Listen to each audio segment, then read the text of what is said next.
नाना प्रकार के जन्म लेकर सभी प्राणी अपने किसी न किसी दुख से दुखी हैं। जिसके पास धन है वो धन से दुखी है, जिसके पास पुत्र है वो पुत्र से दुखी है। और नारद जी ने पूरे संसार का भ्रमण किया, लेकिन नारद जी को कोई सुखी मनुष्य नहीं मिला। नारद जी ने क्या देखा है, कोई तन दुखी, कोई मन दुखी, कोई धन बिन रहे तो दास, थोड़े थोड़े सब दुखी सुखी राम के दास। नारद जी को पूरे संसार में कोई सुखी मनुष्य नहीं मिला।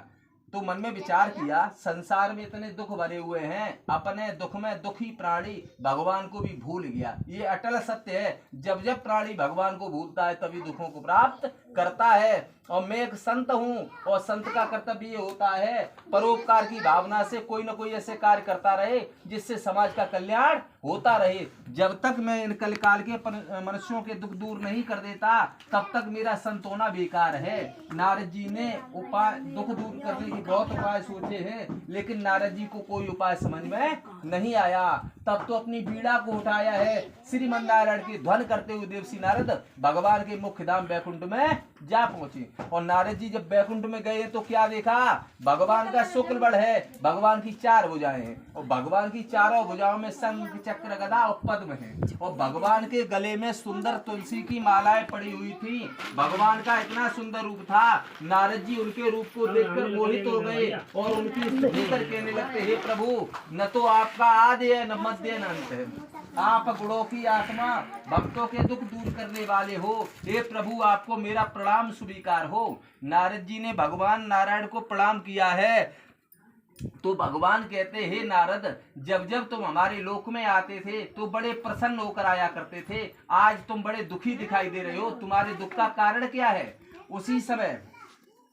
उसी समय नारद जी कहने लगे, हे प्रभु, मैं अभी मृत लोक से आ रहा हूँ, वहां पर मैंने देखा है कि नाना प्रकार की जन्म लेकर सभी प्राणी अपने किसी न किसी दुख से दुखी हैं, और इतने दुखी हैं वो आपको भी भूल गए। जब जब प्राणी आपको भूलता है तभी दुखों को प्राप्त करता है। आप इस सृष्टि के रचयिता है, आपने संसार बनाया है, तो अब आप हमें कोई ऐसा उपाय बताएं जिसके करने से उन कल काल के मनुष्यों के दुख हमेशा के लिए छूट जाए, उन्हें सुख शांति की प्राप्ति हो जाए। उसी समय भगवान कहते, हे नारद, लोग जब पूजा करते हैं तो अपने लिए मांगते हैं, लेकिन अपने लिए तुमने कुछ नहीं मांगा, तुमने संसार के प्राणियों के दुख दूर करने का उपाय पूछा है। हे नारद, तुम्हारी भक्ति से प्रसन्न होकर आज मैं तुम्हें ऐसा व्रत बताऊंगा जो आज दिन तक हमने अपनी पत्नी लक्ष्मी को भी कभी नहीं बताया है।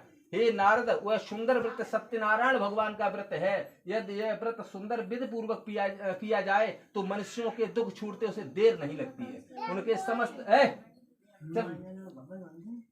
उनके सभी पाप नष्ट हो जाते हैं और उन्हें सुख शांति की प्राप्ति हो जाती है। सब कुछ पाने के बाद जब तक इस संसार में रहते अपार सुखों को भोगते हुए भगवान की धाम को प्राप्त कर लेते हैं। नारद जी कहने लगे, हे प्रभु, ये सत्यनारायण भगवान का व्रत क्या है, इसकी क्या विधि है, इस व्रत को कब किया जाए और अब तक इस व्रत को किसने किया।